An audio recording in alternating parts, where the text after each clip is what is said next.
Over work చేస్తున్నారు. వాళ్ళు కూడా యాక్చువల్గా ప్రాపర్ సర్టిఫైడ్ ప్రొఫెషనల్స్ కాదు to conduct all this kind of procedures.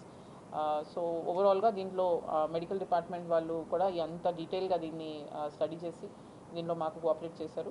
Further అక్కడ ఏమేమి ఉన్నాయో అది డిఎంహెచ్ఓ గారు కూడా ఒకసారి చెప్తారు. Thank you. అందరికీ ఓకే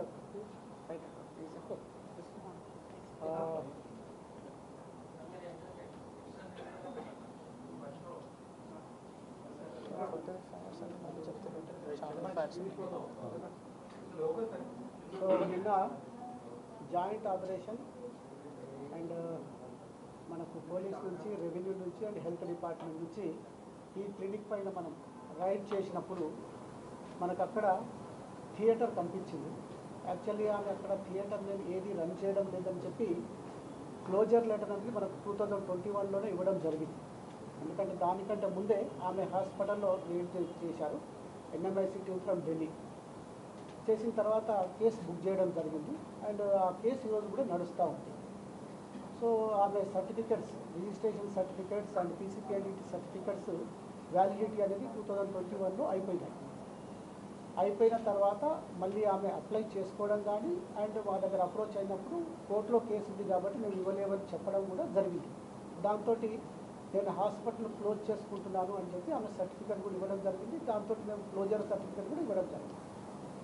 అది ఇచ్చిన తర్వాత నిన్న చూసినప్పుడు ఏమవుతుందంటే థియేటర్ ఉంది అక్కడ అండ్ 7 అనాలిసిస్ ల్యాబ్ రిపోర్ట్స్ అన్నీ ఉన్నాయి అక్కడ. 7 మీకు అక్కడ చూస్తే కనిపిస్తాయి, 7 కంటైనర్స్ కూడా ఉన్నాయి. ఐవీఎఫ్ చేస్తున్నటువంటి క్యాన్లాస్ అవి కూడా మనకు దొరకడం అనేది జరిగింది. నైట్రస్ ఆక్సైడ్ కంటే బాక్సెస్ ఉన్నాయి అక్కడ. సో ఏ విధంగా ల్యాబ్ నడపడానికి కానీ, థియేటర్ చేయడానికి కానీ, ఈ ప్రొసీజర్ చేయడానికి కానీ కావాల్సినటువంటి ఎక్విప్మెంట్ అనేది అక్కడ ఉండడం అనేది జరిగింది. అవన్నీ కూడా మనం నిన్న సీజ్ చేయడం జరిగింది. 1 by 1 ఐడెంటిఫై చేసేసి అవన్నీ కూడా సీజ్ చేయడం జరిగింది. సీజ్ చేసేసి మనకు పోలీసుకు హ్యాండ్ ఓవర్ అనేది చేయడం అనేది జరిగింది.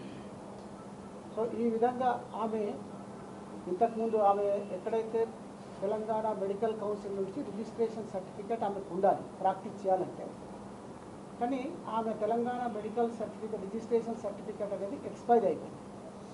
ఎప్పుడైతే Telangana medical council certificate expiry అయిపోతుందో దానికి ఆమె ప్రాక్టీస్ చేయడానికి వీలు లేదు. But she is practice. ఆ విధంగా ఆమె ఏదైతే వల్నరబుల్ పీపుల్ ఉన్నారో ఆ వల్నరబుల్ పీపుల్ను ఆమె ఇది చేస్తూ ఉంది. అంటే ఒక విధంగా చెప్పాలంటే మోసం చేస్తూ ఉందన్నట్టు కిందకే వస్తుంది. అండ్ బేసిక్గా ఏంటంటే ఇది క్లినిక్ అనడానికి కూడా అక్కడ అవకాశం ఎక్కడ లేదు. ఎందుకంటే మీకు బేసిక్గా ఒక క్లినిక్ అంటే పబ్లిక్ వస్తూ ఉంటారు. పబ్లిక్ వచ్చి రెగ్యులర్గా వస్తుంటే అందరికీ కూడా అర్థమవుతుంది ఏంటంటే ఇది క్లినిక్ అని, లేకుంటే హాస్పిటల్ అని. కానీ ఇక్కడ ఏమవుతుందంటే ఏదైతే బాధితులు ఉన్నారో సడన్గా ఎప్పుడో ఒకసారి వస్తారు, వాళ్ళు రావడము, సడన్గా ఈ ప్రొసీజర్ చేయడము, వెళ్ళిపోవడం అనేది జరుగుతాం. దాంతో ఏమవుతుందంటే ఇది ఎవరికి నోటీస్లోకి రావడం లేదు. అండ్ గత 2-3 సార్లు కూడా మా concern senior public health officer కూడా విజిట్ చేయడం జరిగింది. ఆమె క్లోజ్ ఉండడం జరిగింది ఆ టైంలో. ఇక్కడ మన చూసుకుంటే కనుక ఈ దీంట్లో సంబంధించినటువంటి ఎక్విప్మెంట్ ఇక్కడ అన్ని బెడ్స్ ఉన్నాయి. ఆ ప్రొసీజర్ అయిపోయిన తర్వాత ఒక 4 hours వాళ్ళు అక్కడ ఉంటారు. దీంట్లో ఇది థియేటర్ ఉంది, ఇక్కడ థియేటర్ ఉంది. ఇక్కడ థియేటర్లో ఉన్నటువంటి ఎక్విప్మెంట్ ఏదైతే అనస్థీషియా మిషన్ ఉందో అవన్నీ కూడా ఇక్కడ ఉండడం జరిగింది. ఇది ల్యాబ్కి సంబంధించినటువంటి సంబంధించిన రిపోర్ట్. అండ్ ఇక్కడ మీరు ఒకసారి దీంట్లో ఆ ఫోటోలో క్లారిటీగా ఉన్నాయి. ఇంకా ఇక్కడ మీ దగ్గర ఉన్నటువంటి ఫొటోస్లో క్లారిటీగా ఉన్నాయి. అండ్ దానికి డిఎన్ఏ ఫ్రాగ్మెంటేషన్ చేయడానికి కానీ, అంటే టెస్ట్ చేయడానికి మంచిదా కాదని టెస్ట్ చేయడానికి కానీ, 7 అనాలిసిస్ చేసి రిపోర్ట్ చేయడానికి కానీ సంబంధించినటువంటి ఎక్విప్మెంట్ అంతా కూడా ఉంది. అలాగే అక్కడ మేము ఆ తర్వాత డస్ట్బిన్లో చూసినప్పుడు ప్రొసీజర్ జరిగినట్టు కూడా ఎవిడెన్స్ దొరకడం అనేది జరిగింది. సో అవన్నీ మనం సీజ్ చేయడం జరిగింది.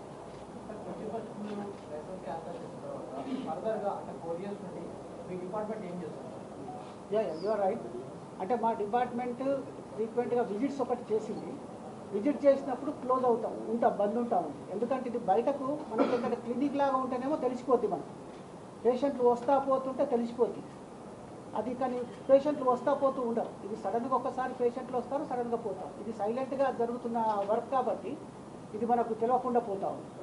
బోర్డు పెట్టుకొని సిస్టమ్ పెట్టుకొని ల్యాబ్ పెట్టుకొని అవన్నీ చేస్తుంటే డిపార్ట్మెంట్ ఎందుకు డిపార్ట్మెంట్ ప్రొవైడ్ అయి ఉందా? డిపార్ట్మెంట్ ఎప్పుడు పొల్యూడై లేదండి. 4 years నుండి ఏం చేస్తున్నట్టు ఏం చెప్తున్నట్టు?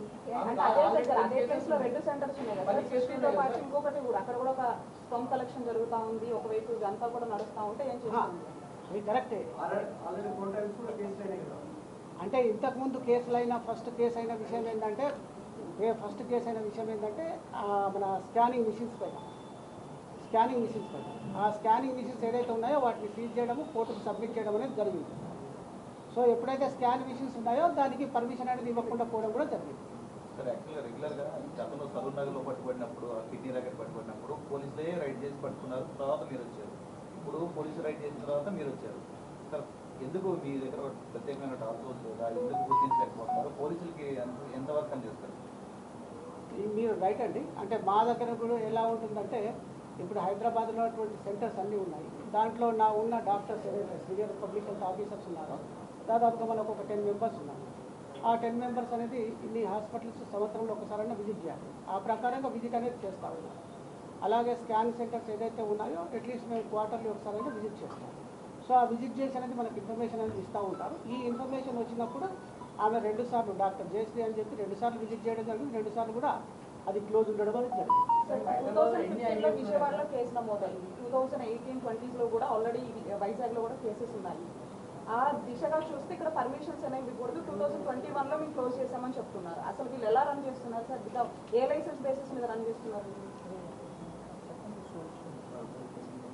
అంటే అదే ఇంకొక డాక్టర్ పేరు ఉంది అక్కడ, ఆమె పేరు సూర్య సంథింగ్ ఏదో ఉంది, సూర్యశ్రీ. ఆ డాక్టర్ పేరుతో ఆమె రన్ చేస్తూ ఉంది. ఈమెకు లైసెన్స్ లేదు, ఈమె రన్ చేస్తూ ఉంది. డాక్టర్ సూర్యశ్రీకి నాలెడ్జ్ ఉందా సార్? ఇక్కడ రన్ అవుతున్న పేరు మీద ఎగ్జిస్టింగ్ ఉందా అసలు సూర్యశ్రీ అనే ఫేక్ నేమ్? ఉంది డాక్టర్ ఎగ్జిస్టింగ్ లో ఉంది. Okay, see, hold on. Okay, so basically, this is a serious issue, but this is a press briefing. This is a press briefing which we are trying to. This is a press briefing regarding the case that we have detected. So if you have any questions regarding the case, please ask that. We have called DMHO Garu here. It's not so that you can interrogate him like this. It is so that we can present that what all we have found in this case and now what further cases are this, further what we are going to do in this matter. We have seized this clinic now and further actions will be taken regarding this. See, this particular accused is what we have found now is she is a very notorious person in this regard. Even though her license has been cancelled, on officially all records she is showing the name of another certified doctor. So now we are presently verifying whether that doctor is actually practicing or not. Our initial preliminary inquiry has revealed that the name of this doctor, Dr. Suri Srimati, which she is using on all her letter pads, she is a registered medical practitioner but a much aged doctor now, and probably she is not in the know. But we are verifying that claim because it's only been 1 day, and because of heightened media interest in this matter, and we are just doing a preliminary press briefing so that all this issue regarding what I was reading in the papers, that the child has cancer, that the IVF was done, that the semen of husband was changed, all this is untrue. I'm not sure from Ekkarninchi information has come out. All this is untrue. It is only a case of surrogacy. Like they approached the clinic for a treatment for conceiving the child. The doctor there, instead of asking them to do IVF or any other treatment, she suggested surrogacy. The couple were not aware. The victim couple were not aware as to, because she showcased a lot of other deliveries that she has done, the kind of setup that she is there, and the kind of cases from which she is coming. Her background is such that she is easily able to attract these vulnerable customers. And then she said that okay, we will arrange the child for you, and you are not fit for conceiving. Surrogacy is an ideal option for you. Atla వాళ్ళకి మాయమాట చెప్పేసి వాళ్ళకి ఇట్లా ఈ చైల్డ్ని వాళ్ళకి hand over చేస్తాం జరిగింది. And in reality ఇది surrogacy case కూడా కాదు. It's actually a child trafficking case which has a much deeper angle than the fertility clinic involved. Because now they are procuring children. In this case, the husband and wife, original parents of the baby, are from Assam. And వాళ్ళు ఇక్కడ సిటీలో ఉంటూ వాళ్ళని ఇట్లా vulnerable couples ఎవరు ఉంటారు, lower income groups వాళ్ళు ఎవరు ఉంటారు, వాళ్ళకి చిన్న అమౌంట్ ఆశ చూపించేసి ఇట్లాంటి multiple agents are operating in the area. So వీళ్ళందరినీ we have to immediately identify and there are many what we want to basically ఈ ప్రెస్ బ్రీఫింగ్తో వాట్ మేము మిగతా పబ్లిక్కి ఎవరున్నారో వాళ్ళకి మెసేజ్ ఇస్తున్నాము. ఇట్లా చాలామంది కపుల్స్ ఆర్ ఈ ఇట్లాంటి క్లినిక్స్కి they are getting attracted to because they are providing a way out which is normal government procedure లేదంటే mandated procedure కన్నా ఈజియర్ రూట్ ఇది చూపిస్తూ వాళ్ళకి దే ఆర్ టెలింగ్ దమ్ కి ఓకే మీరు ఈ రూట్లో వస్తే మీరు ఇంత అమౌంట్ ఇచ్చేస్తే you will get a child. చాలా మందికి ఇది they might not know, rural areas నుంచి వచ్చే వాళ్ళకి కూడా తెలుసుండదు దట్ కమర్షియల్ సరోగసీ బ్యాండ్ ఉంది in India. There is no commercial surrogacy, only altruistic surrogacy is allowed. అంటే ఎవరైనా వాళ్ళ హస్బెండ్ అండ్ వైఫ్ కపుల్కి తెలిసిన వాళ్ళు వాళ్ళ ఓన్ రిలేటివ్స్లో ఎవరైనా if they will lend themselves as a surrogate without money angle involved. అట్లాంటి cases certified clinics, certified doctors, specifically ఇట్లాంటి గవర్నమెంట్ నుంచి వాళ్ళకి సర్టిఫికేట్ ఇచ్చిన ఎస్టాబ్లిష్మెంట్సే ఈ ప్రొసీజర్ చేస్తానికి అలౌడ్ ఉంది. ఇట్లాంటి అవేర్నెస్ లేదండి ఇప్పుడు కూడా in many areas of the state.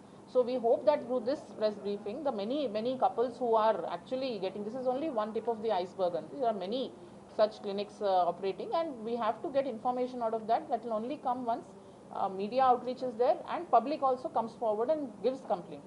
Usually what we have found out in our initial inquiry is చాలా మంది ఇట్లాంటి couples ఉన్నారు and we tried reaching out to them also, కానీ they are also hesitant to come out. ఎక్కువ చాలా amount of money is involved, and secondly వాళ్ళకి ఆశ ఉంది ఏంటంటే మాకు చైల్డ్ వస్తారు, ఒక చైల్డ్ మాకు డెలివరీ చేసిస్తుంది అని. అది ఎట్లా ఉంది అంటే ఒకసారి డెలివరీ అయిన తర్వాత చాలా మంది DNA టెస్ట్ కూడా చేసుకోవట్లేదు.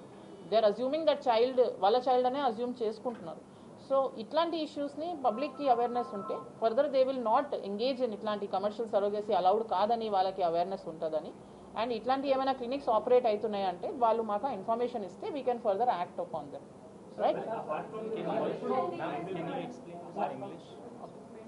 ఆల్సో ఇప్పుడు మేము క్లినిక్కి వెళ్ళినప్పుడు we saw lot of equipment which is being used for sex determination, which I'm sure which is అందరికీ తెలిసిందే.